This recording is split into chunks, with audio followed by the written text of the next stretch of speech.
Welcome to Closing the Loop, a podcast presented by Lakeside Process Controls, where we connect you with experts, end users, and suppliers in the industrial automation industry. My name is 𝗧𝗜𝗘𝗏𝗦, Business Unit Supervisor at Lakeside and host of the show.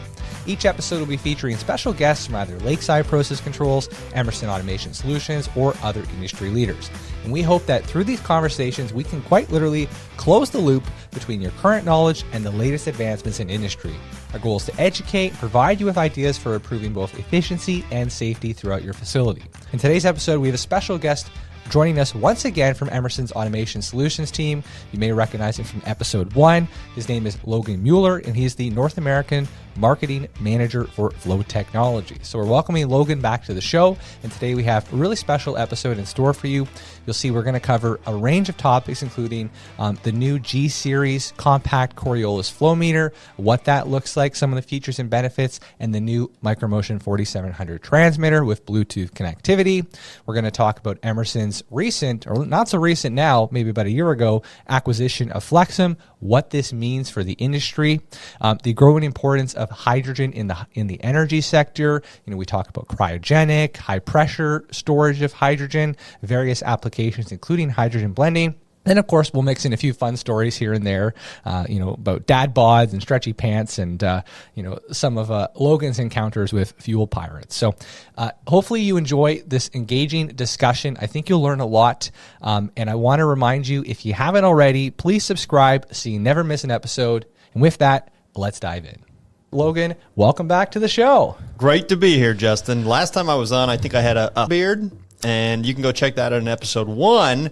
But this time I actually shaved, 2 or 3 days ago. So that's pretty fresh for me. That's what's different about you. Yeah. Well, because last time, that was before you even had a kid. So that's weird. You think you would be growing a beard now that you have a kid because you're not sleeping, you're not shaving. Now you actually look more put together now.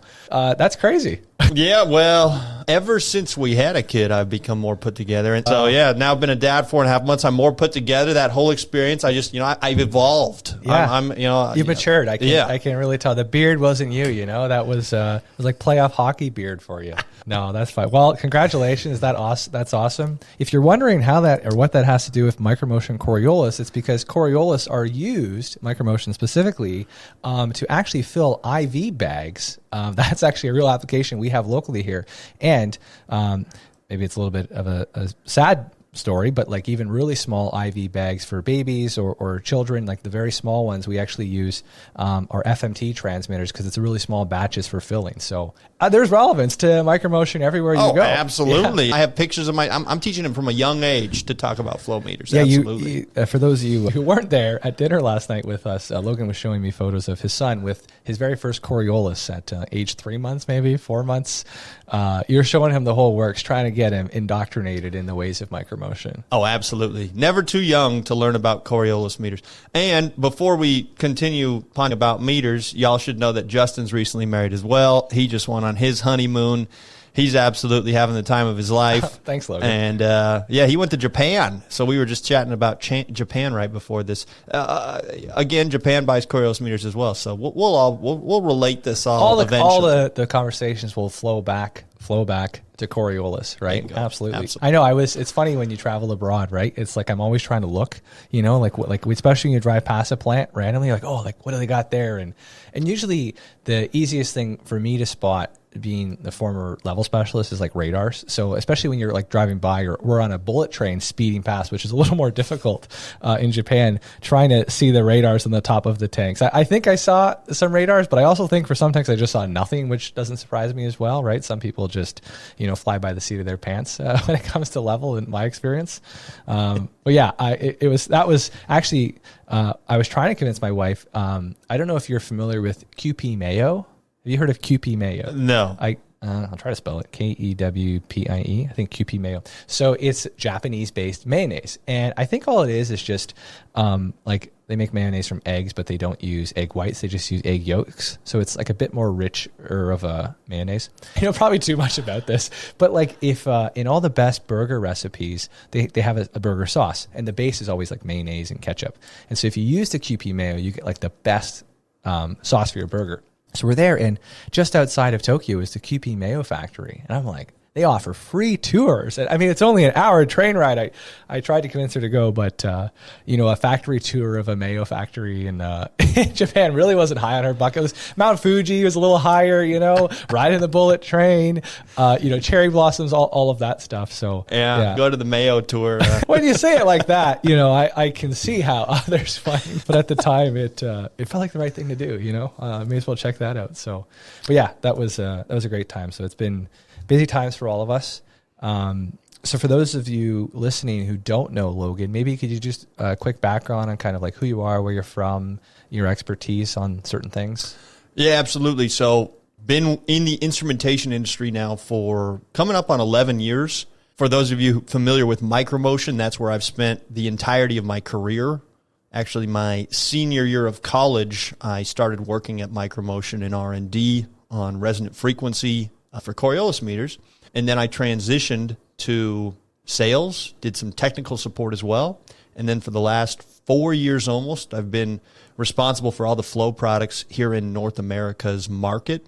So grew up in Colorado, love Colorado, never intend to leave Colorado, and really enjoy flow metering as well. That's my background. I have no intention of leaving. I'm one of those, I don't know if I said this in a previous podcast, but I tell a lot of people this. I'm one of those rare millennials that stuck around at the same company for 10 years. So that doesn't happen very much anymore, but we make cool stuff. We do cool stuff. I think we help customers out, and fun to work at a company that does that kind of stuff. Well, I feel like especially being in Boulder, right? Like it's like everybody in town knows micromotion, right? Like it's such a big employer and it's such a well-known, like, Coriolis was invented in Boulder. That's where the micromotion headquarters are. They've even got a beer on tap at one of the local bars. I'm pretty sure it's called the Coriolis effect. There's a couple of Coriolis effects around. Yeah. What's funny is I asked the background of those beers, and they didn't even know anything about micromotion. They were just trying to come up with another beer name and got creative and started looking at physics effects. Yeah. I have to say, not the best beer I've ever had.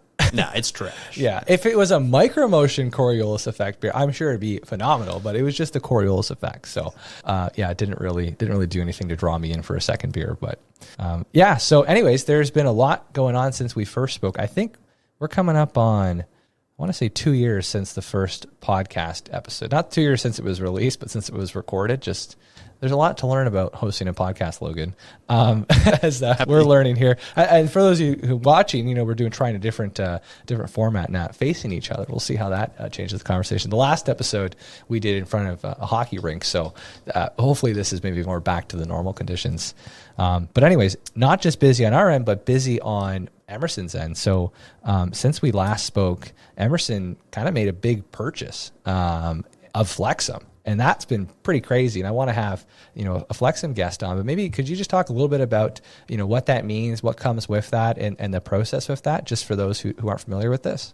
Absolutely. So if you're not familiar with Emerson's flow portfolio, we have a very, very, very good portfolio of flow products that include Coriolis, obviously, mag, vortex, differential pressure, and inline ultrasonic. But one area where we had identified we thought there was opportunity to grow, and it seemed like the market was starting to make a transition towards implementing that technology more frequently, was the concept of non-invasive ultrasonic technology.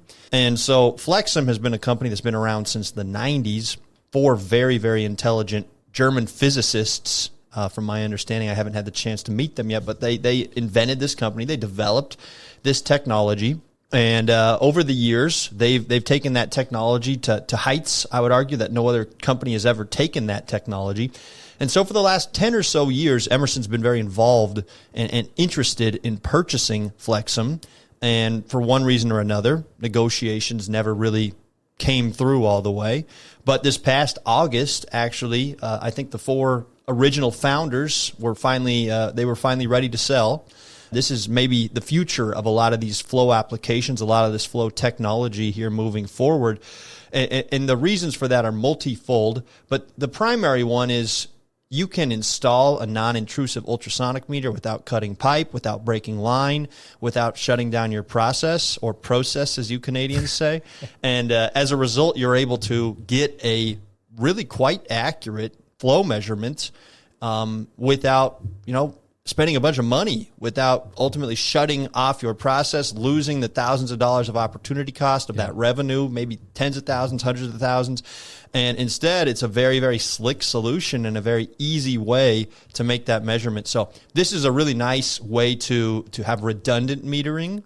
This is a really nice way when you have, let's say you have really nasty chemicals. Hydrochloric acid is the one that comes to mind right away, where you want still maybe a mass flow measurement, but you don't necessarily have a very viable solution. Suddenly, this provides you with a viable solution, a viable way to make that measurement. Again, you're probably talking about a 1% uncertainty, but that's pretty stinking good considering all those benefits I've already outlined. You're talking large line sizes as well, because this is a non-intrusive, basically a clamp-on technology that allows you to not have to create a 76-inch diameter casting or whatever the heck that looks like, right? Bar, anything that has to be that big. Right? Bingo, exactly right. Now you're just talking about using maybe slightly bigger transducers and using ultrasonic technology in order to make that measurement. So it becomes very cost effective very quickly as you start to get to large line sizes, as you start to deal with extreme pressures, extreme temperatures even. This is a really, really nice solution to allow you to kind of handle some of those more challenging processes that you've had in the past. And look at that. I got the word right the first time this go around. So I'm very excited about what Emerson has done in the acquisition of the FLEXIM product. It's not a be-all, end-all solution. And I would argue that every single flow technology that we offer isn't a be-all, end-all solution.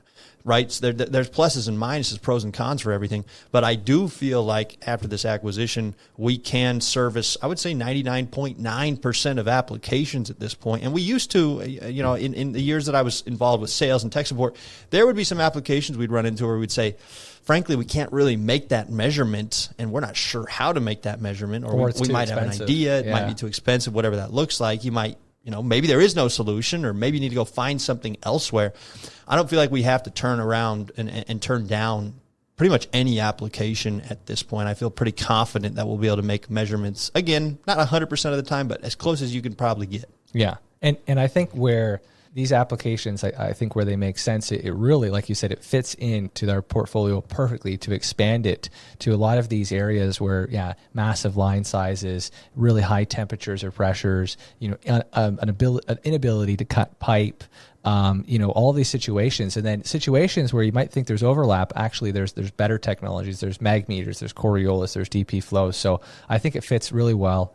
And, I think this is why it's named FLEXIM, but like it's a very flexible meter, right? Like there's for when you get it on site, quite often you might have sized a DP flow meter or Coriolis for a specific application, and you usually can reuse it somewhere else if needed. But with the FLEXIM, I feel like it's even more flexible, where people are keeping them on site, just a portable meter, various transducers, just for troubleshooting and diagnostic purposes. And then they keep it on site. They run around when they need to figure out flow rates where they don't have flow meters. And it's a really great diagnostic tool for some of the technicians on site. Yeah, and we've spent a long time, in the last 10, 15 years talking about how do you have confidence in your measurement.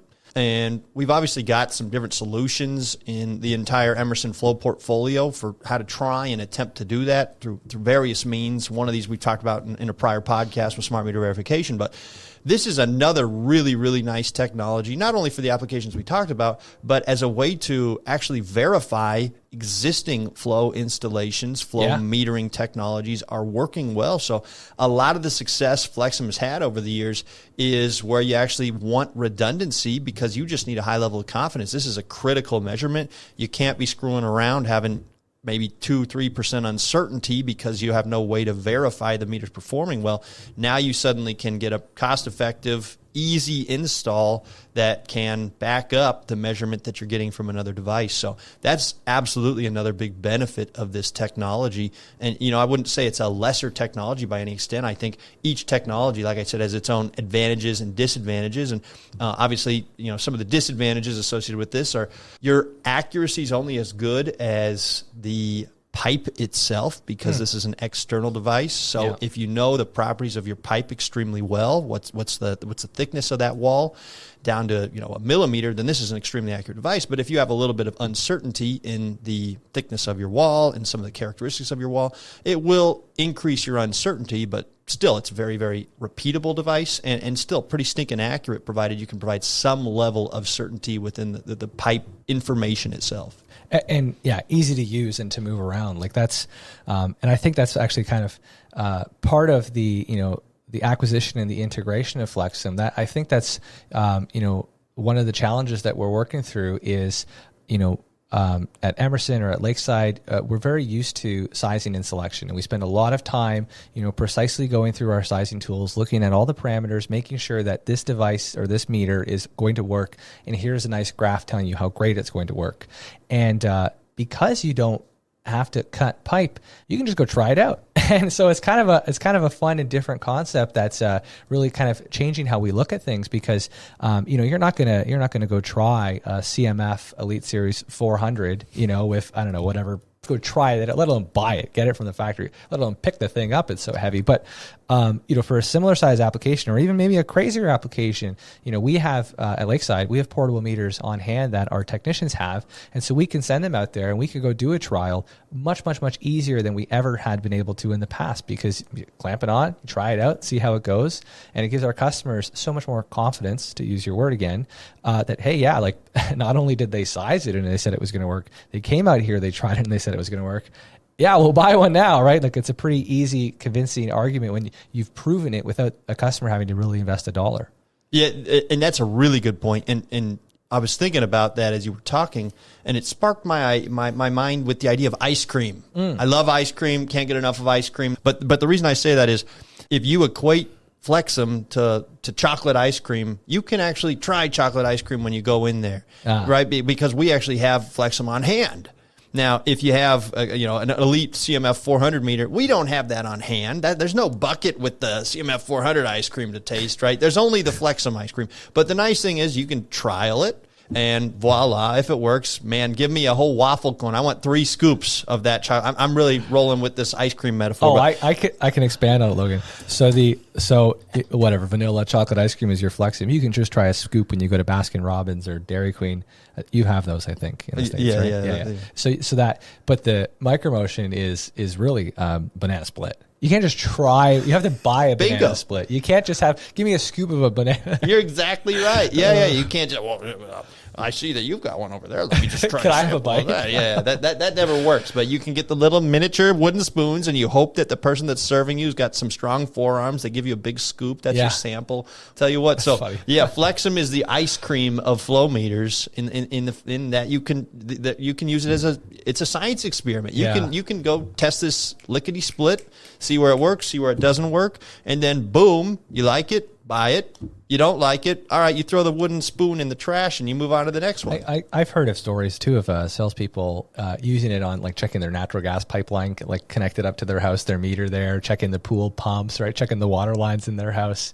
So it's funny, like every time I would bring a demo home, I'm always trying to find some way to use it in my house for something, right? So like we have like a coffee machine that has, like, a water tank, if you will, at the back, right? And so when we got the 1408, which was the IO-Link, the first IO-Link non-contacting radar, this thing is like, for those watching, it's like the size of my cup I'm holding right now, or like the size of like an iPhone. So it's tiny compared to what we're used to for radar level transmitters. So I was trying to manufacture some way to, like, put the, the level transmitter on top of the water, and then, like, I don't know, route back to tell me the water level. Of course I realized, it's a see-through tank. So it's really, I mean, like some of our customers, well, it's not necessary. I can see, how full it is. But anyways, it's always fun when you can try to apply our technology in like your own home, because then you can just play with it and use it and see kind of, the extent of, where it works, where it doesn't work. And it's harder with a Coriolis. Yeah, with the Coriolis, I think you're probably cutting copper piping in your house, and you'll probably have some regrets there. Yeah. But with the FLEXIM, throw it on the pipe, see what happens, make your measurement, and move on. Absolutely. Yeah. So anyways, that's been really exciting.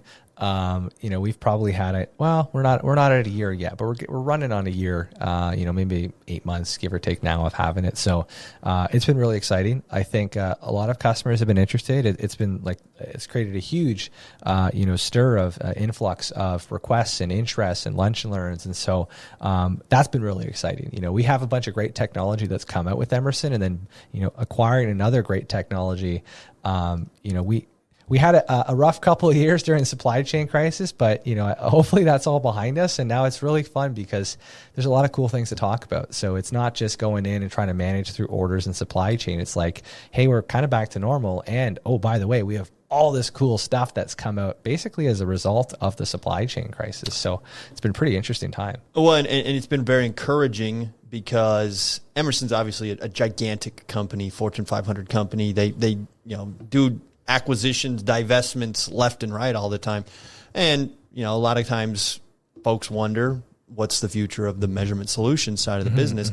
And to see Emerson investing like this into the measurement solutions business should give customers confidence. It certainly gives employees confidence, should give shareholders confidence that this is a long-term part of the Emerson strategy, and they're continuing to invest into that portfolio in a way that's going to help us to be the market leader. Not only, we've been the market leader, but to continue to press forward and be the market leader here moving forward.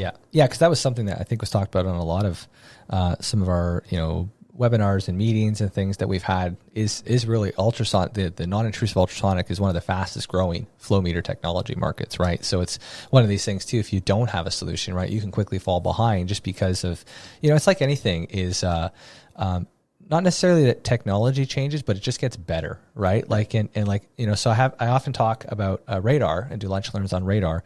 And so we use what's called FMCW radar technology, which is the same technology that was invented in the through Emerson, through 𝗧𝗜𝗏. But then we had a deviation to what was called pulsed radar. And we did this because this FMCW radar, while it was so great, it was super power hungry. So you couldn't make a 2-wire radar. So it was always 4-wire. And that's a big pain in the butt, especially if you have a big tank farm, 100 tanks to run, all that wire out to all those tanks. So they developed pulsed radar, which was actually a little more complicated, not as good of a radar, but it could be 2-wire.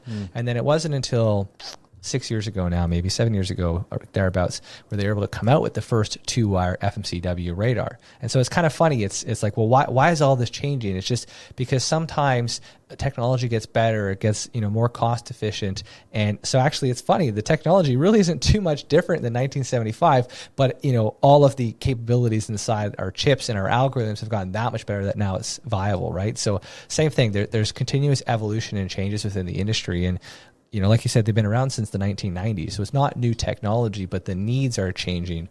And that's where you see different trends and shifts towards different technologies. Absolutely. The evolution of technology, whether we like it or not, is going to continue forward. Yeah, with or without us. Yeah, exactly right. I was watching, there's a new Netflix show called 3 Body Problem. I don't know if anyone's watched this, but it's kind of a sci-fi show, and what was interesting, the aliens are coming, they're going to destroy us all, and the reason they're going to destroy us all is, it took us 10,000 years to move past agriculture to the actual Industrial Revolution.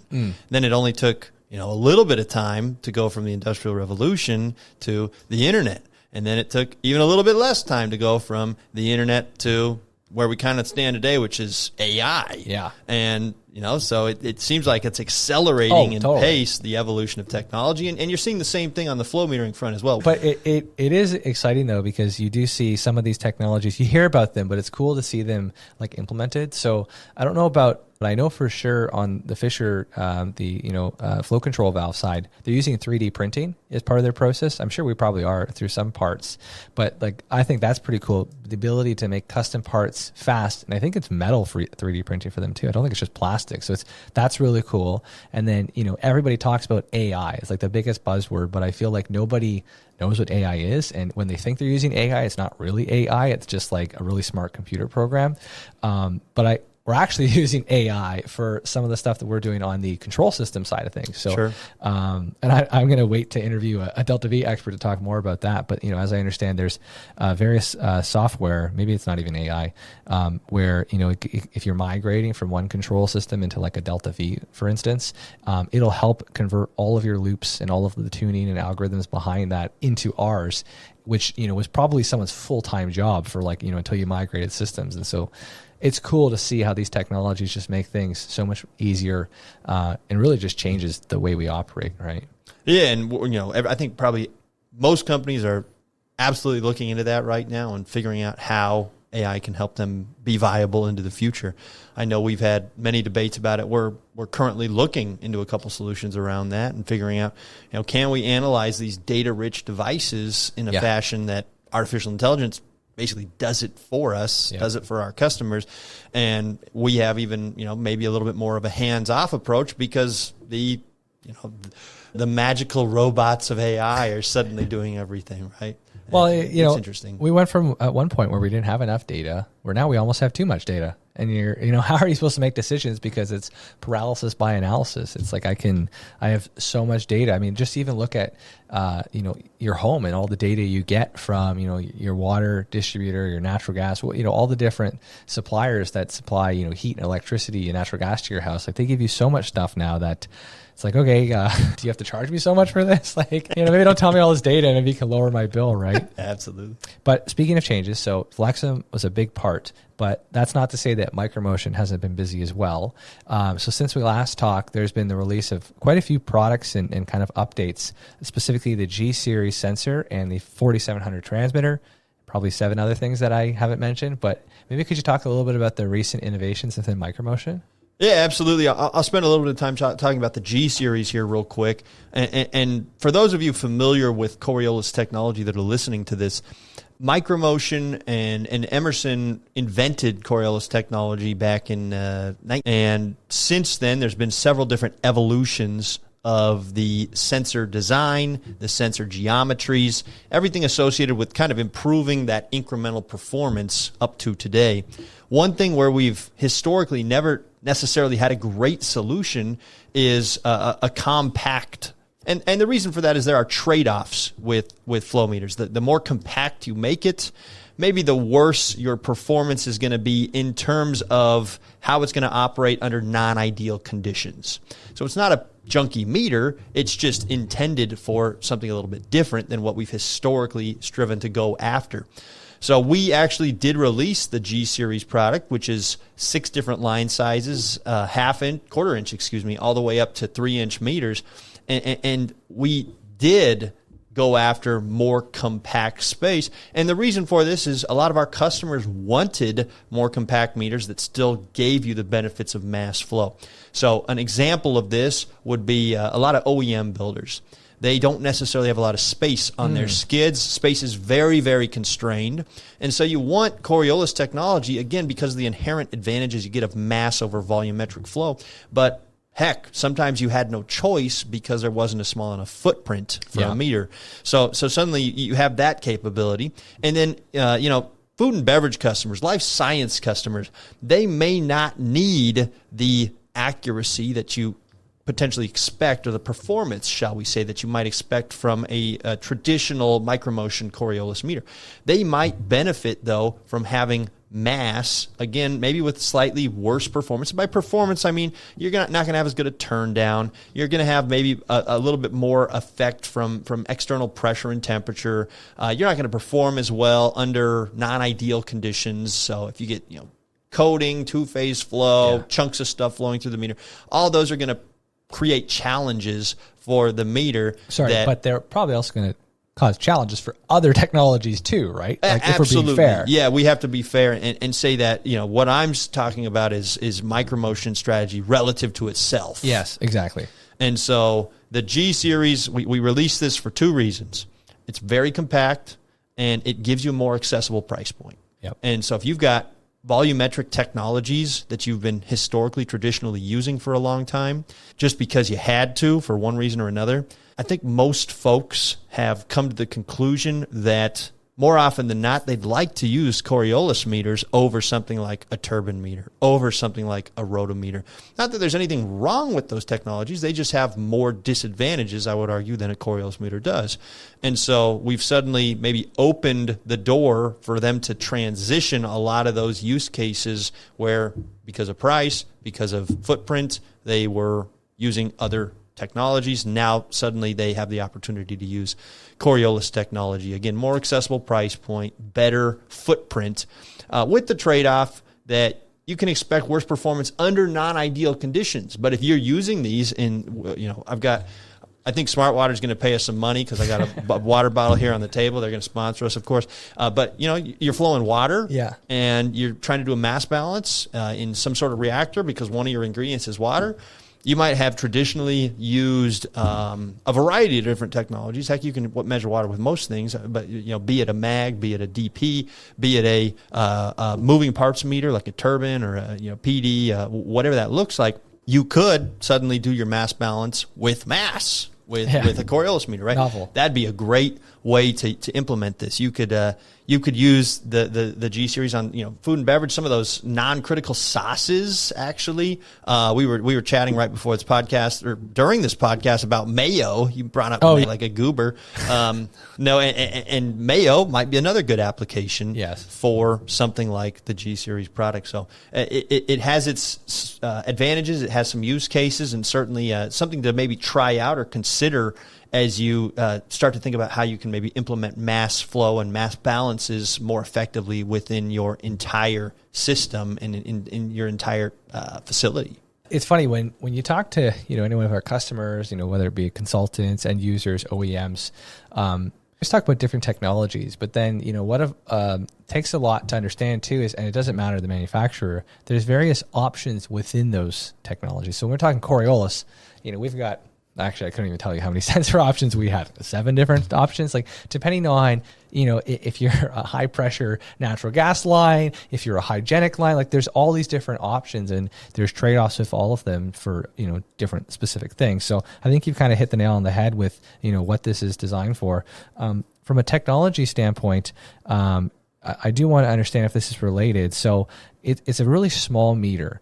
And actually, for those of you, you might look online for a photo of the G series. And if you were to hold it, like you almost want to hold it like a little baby, especially like the 1/4 inch. Like you hold it in your arms. This thing is so small. And I think we have some, like you probably know, like the weight difference for like a 1 inch and a 3 inch of G series versus F series. But it's like way smaller, way lighter.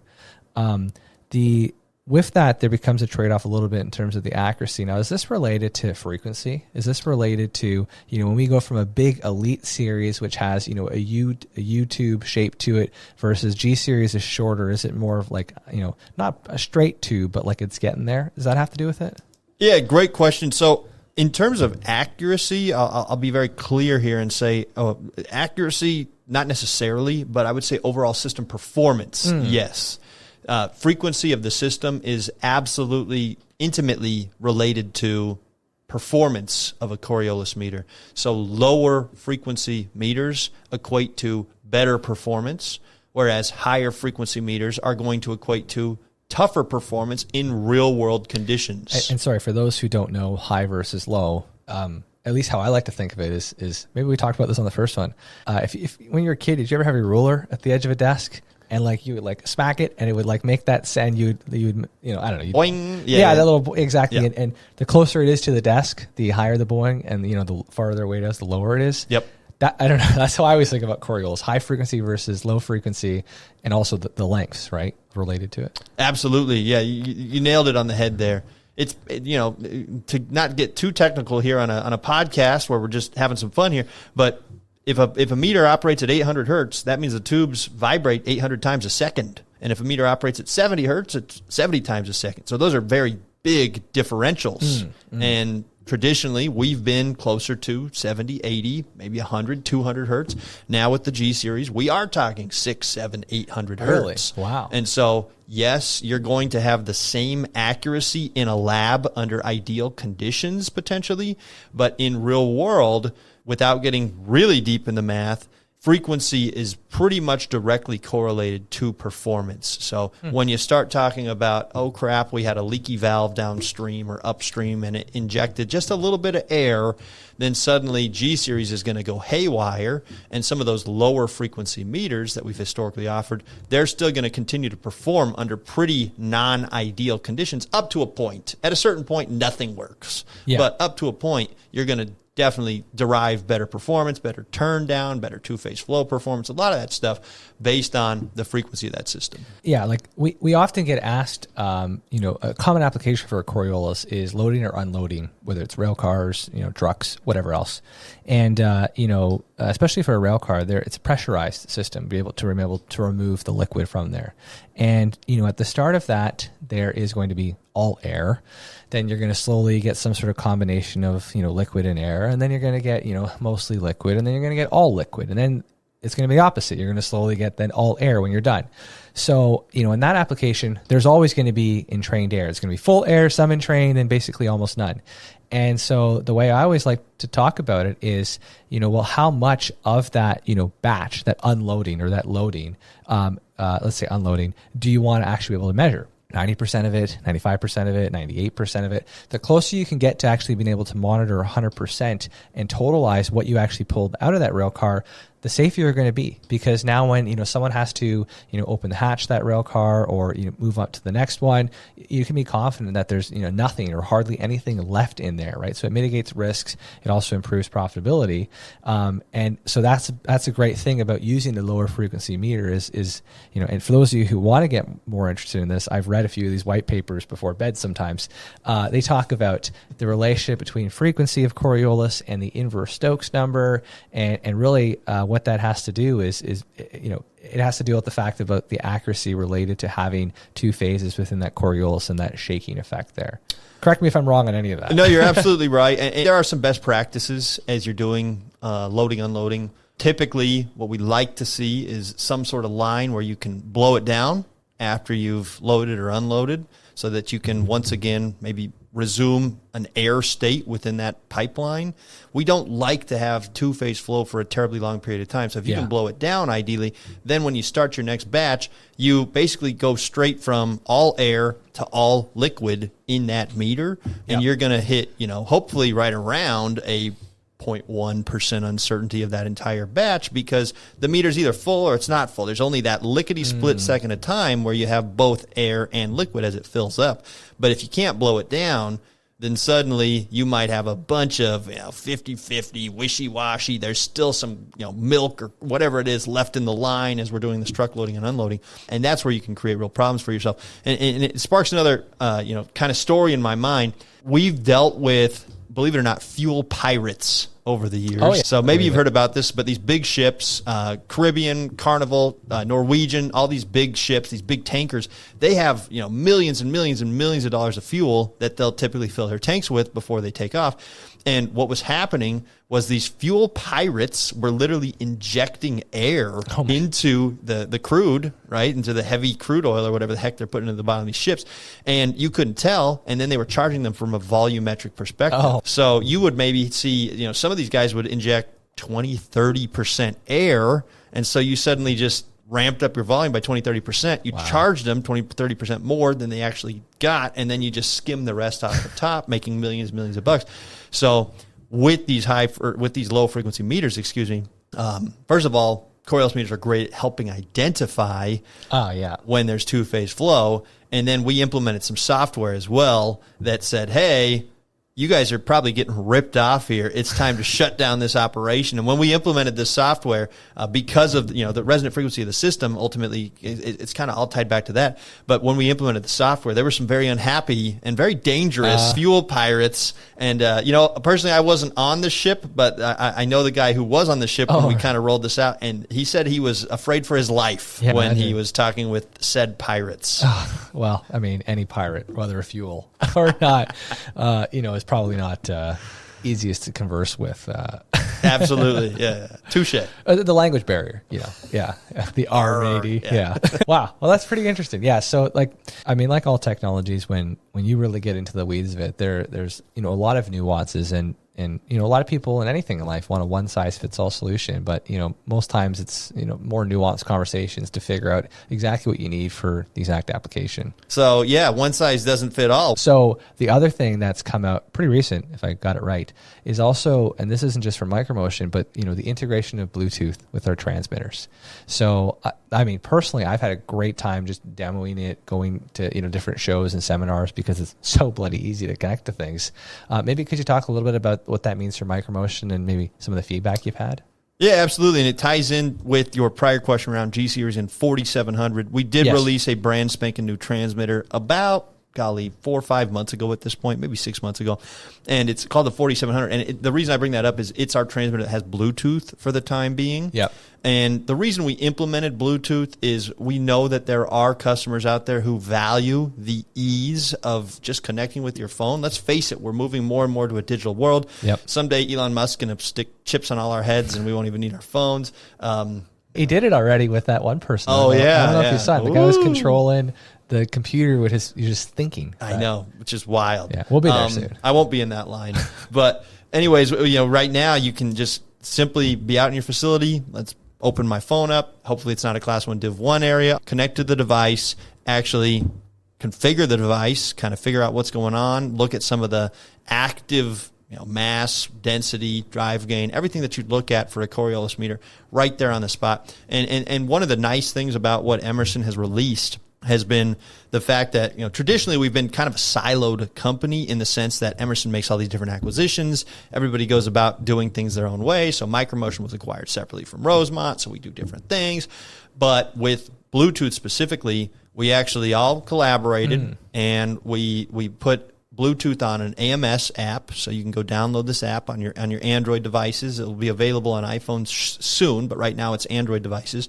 And what that allows you to do is, get one app. It works on pressure. It works on level. It works on Coriolis. It's AMS that's being run in the background. And ultimately, obviously, that eliminates the need for multiple complex apps that you have to try and remember. It is all talking heart, but when you think of heart, you think of 1200 baud. Well, for folks that are, if I tell my wife that, she's like, I don't even know what heart is, I think of, cortisone. But no, that's not what I'm talking about. I'm talking about the digital protocol heart, and it's very slow, and it takes seconds and seconds and seconds to update things. I don't know how we did it. This is over my head a little bit, but this heart connection through Bluetooth is lickety split fast. It really cooks.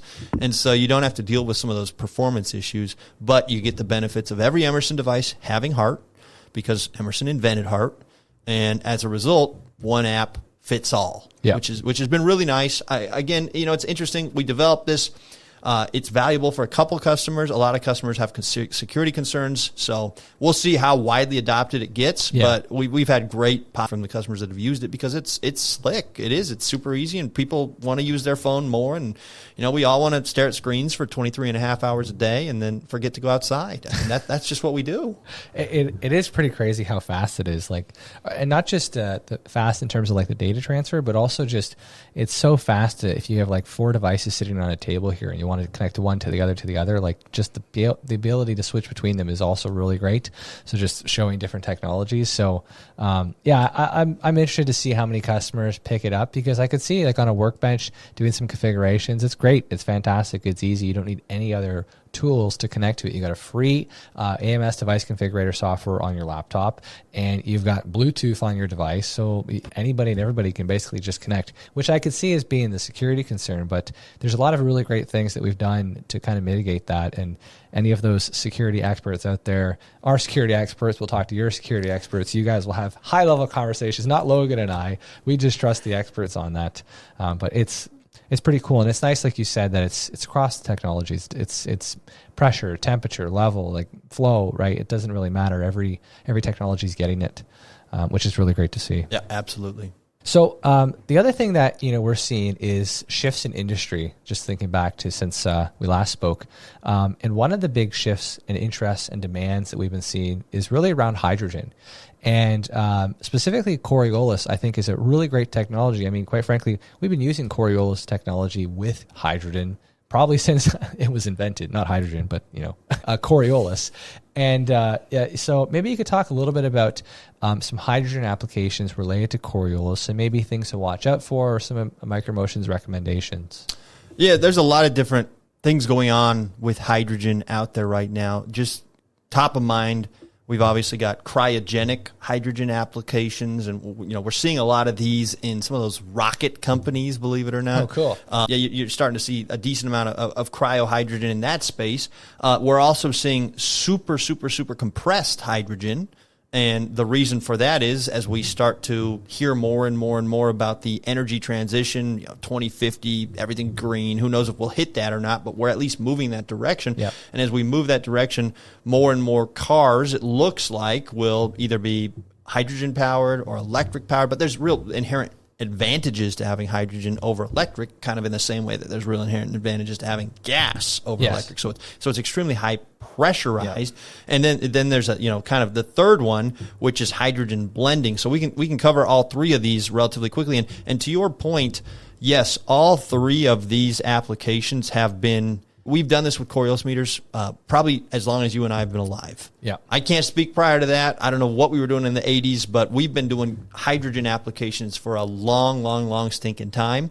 And Coriolis is kind of the perfect technology in terms of being able to measure hydrogen. Now I'll make a couple comments about hydrogen. Obviously, as you get to lower and lower pressures, it becomes more and more challenging because it's such a light molecule. So we like to see hydrogen compressed some in order to avoid some of the challenges with the measurement. Just, if you have a little bit of hydrogen at extremely low pressures, those molecules are very happy. They're all, dancing around in the room. They're taking up a lot of space. Yeah. And so it's consuming a lot of volume, but a very small amount of mass. And a Coriolis meter is a mass meter. So we would like to see a little bit less volume that still has the same amount of mass, or, a little bit more mass and the same amount of volume, same way of saying the same thing.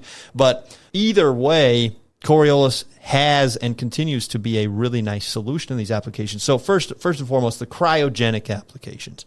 Without naming the companies' names that are doing this, they are implementing hydrogen into their rocket ships, actually, believe it or not. Cryohydrogen, it's part of their fueling process. And so we have gotten down, somebody told me this, I wasn't directly involved with this particular application, but we are down in close to the single digits of Kelvin. Oh, wow. Measuring hydrogen for these applications. Pretty crazy. Which is wild because as you think about that, we have a secondary pressure containment case on a Coriolis meter. Yep. In case there were to be a rupture of those tubes, it's a safety prevention. Which is great for compressed gases. Bingo, exactly yes. right. Yeah. And that secondary pressure containment case, we typically purge with something like nitrogen. Yeah. Well, you know what has a lower freezing point than nitrogen? When you start talking about super critical, single digits Kelvin is going to actually turn nitrogen into liquid. Oh, really? So you actually have to vacuum purge these cases. And we do it. We've done it in the past. We continue to do it.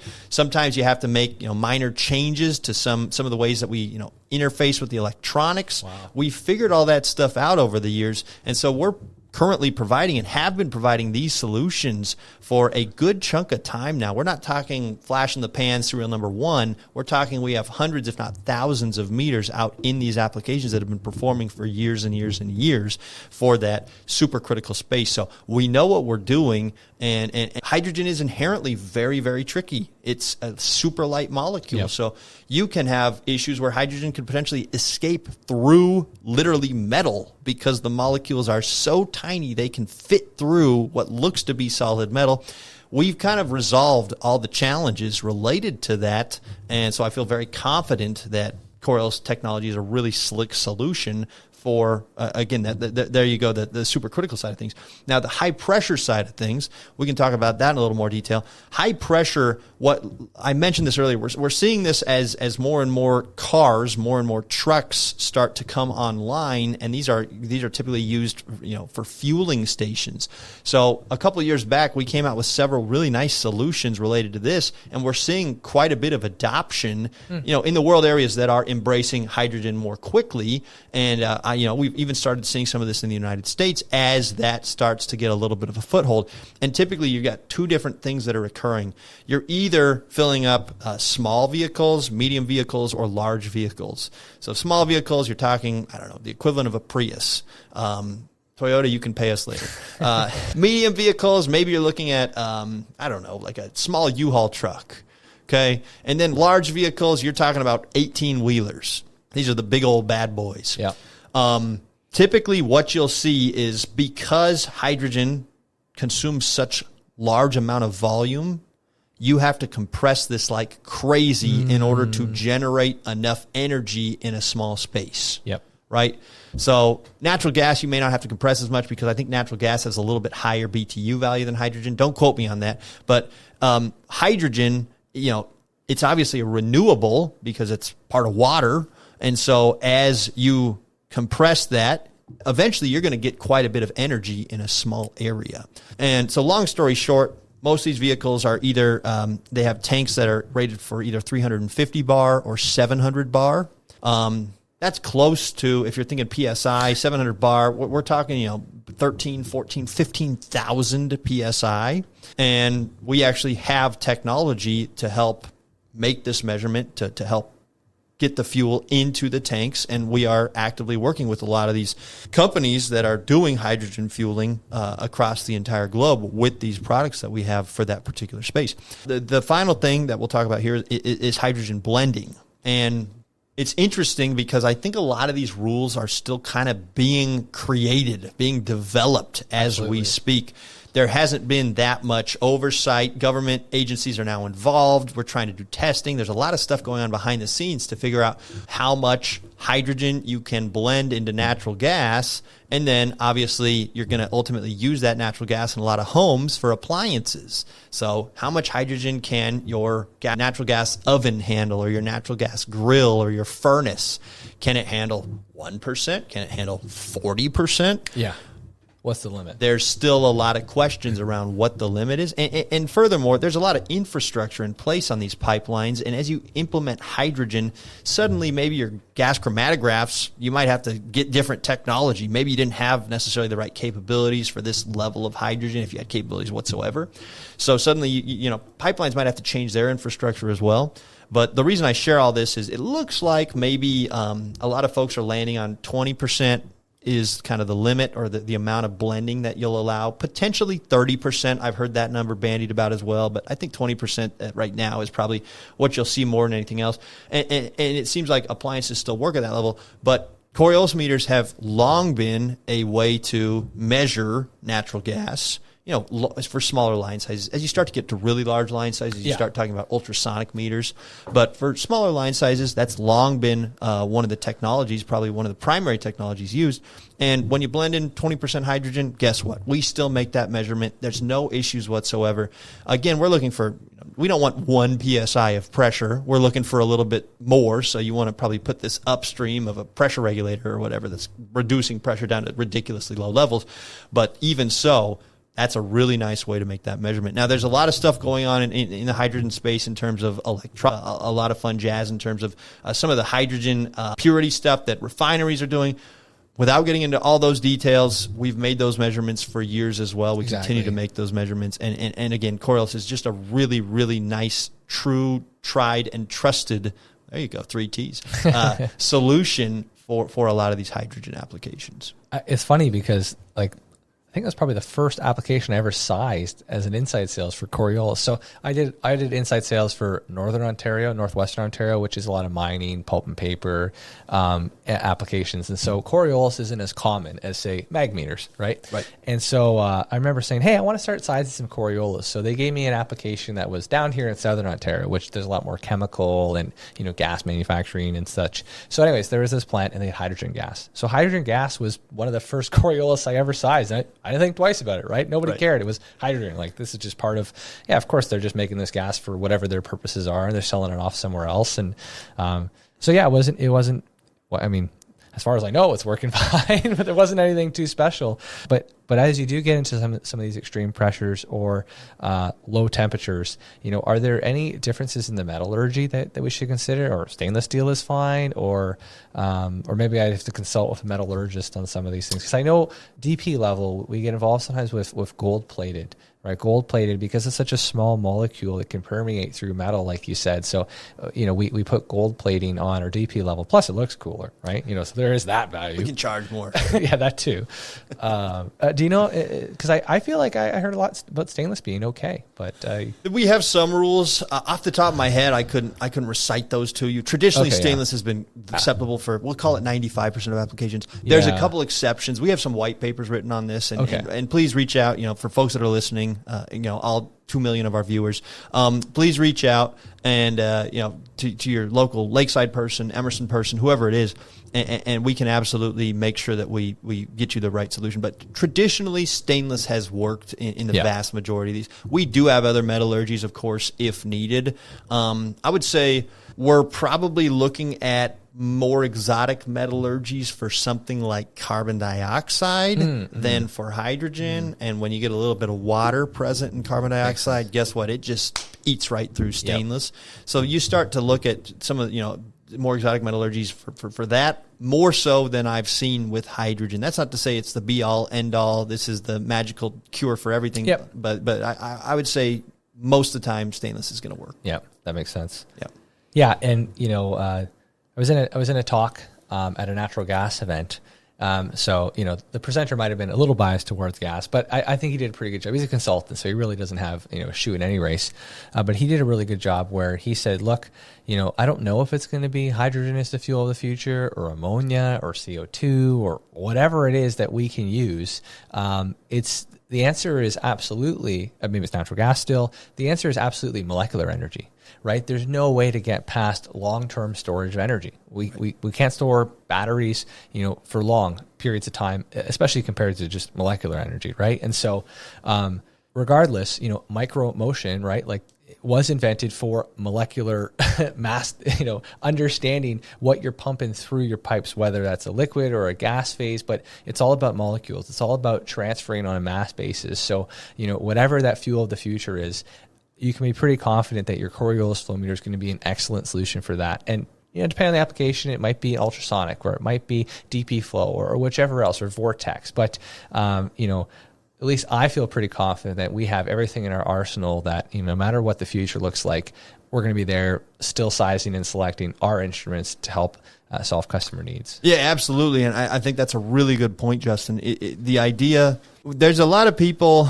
that maybe don't have technical backgrounds like you and I do, that kind of just think, oh, let's go green, and we'll just switch everything to electric, without realizing what the repercussions of that actually imply. That you got to create electricity, and in order to create electricity, guess what? You got to have something, whatever that is. And maybe, okay, if we're going to go solar, we're going to go turbine. Well, you got to create the turbines, you got to create the solar panels, and there's some sort of feedstock involved, right? And so, regardless of what the future holds, anytime that let's say electricity is the future, if you're doing energy conversion, you got to ultimately convert something to electricity. It could be, it's probably not going to be hydrogen, because hydrogen's a way easier way to store energy than electricity, right? But or batteries, or whatever we're talking about here. But regardless, you're going to have stuff flowing, and you're going to need some sort of flow metering solution. And what's interesting is, obviously I live in Colorado, and as the American West has had more and more droughts and more wildfires, and we saw that in Canada last year as well, with all those wildfires. Yeah. Even water is becoming more and more of a precious commodity, and there's more and more metering going on. Absolutely. And so anytime there's fluids, which there's always going to be, until we do Spider-Man 2 and create the sun on Earth and destroy everything. And until that actually occurs, we're going to have to continue to measure flow and have a bunch of different tools in our kitty, because there's a lot of freaking hard applications that we got to overcome. Absolutely. Well, Logan, as always, it's great talking to you. Really appreciate you coming out here. We're probably over time. You probably got to get on a flight on out of here, but really appreciate it. So for those who are listening who want to learn more, whereabouts can they go to get more information about Coriolis or FLEXIM or any of our flow meter technologies? Yeah, great question. Well, first and foremost, I would say reach out to, your local Emerson person or Lakeside person. That'd be a great place to start. But if you're just trying to do the millennial way, start at emerson.com. And rather than try and navigate the Emerson website, just Google micromotion Coriolis meters, and boom, it'll take you right to that page. We've got some great theory of operation videos. We've got all of our different flow technologies laid out pretty well. So I would say start with Google, which is probably what most folks would do anyways at this point. We obviously have a YouTube channel as well. Emerson does, Micromotion does specifically as well. Facebook, definitely Facebook. Like us on Facebook. Absolutely. So and subscribe to the podcast wherever you listen to your podcast. Yeah, we need to get to 2,000,001 subscribers. Yeah, right. The first one's got to come from somewhere else. Piece of cake, no big deal. So, anyways, thanks for having me, Justin. congratulations on getting married. Hey, Congratulations on an awesome honeymoon. All right. Well, thanks for coming on, Logan. Safe travels home, and I'm sure we'll be back on the podcast at some point. All right. Sounds All right. good, Justin. See Take ya. care.